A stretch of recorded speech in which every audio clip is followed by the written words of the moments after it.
WXL46's warning alarm systems.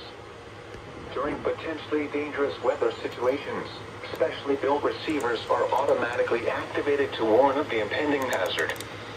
Tests are normally conducted by NOW's National Weather Service every Wednesday between 11 a.m. and 12 noon.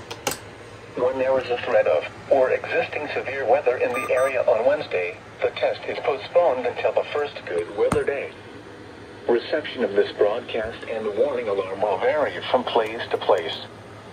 This variability, normally more noticeable at greater distances from the transmitter, will occur even though you are using a good quality receiver in perfect working order. The warning alarm will be activated for watches and warnings affecting the following counties: Christian, Dade, Dallas, Douglas, Greene, Laclede, Lawrence, Polk, Stone, Taney, Webster, and Wright. This has been a test of the NOW weather radio warning system. We now return to normal programming.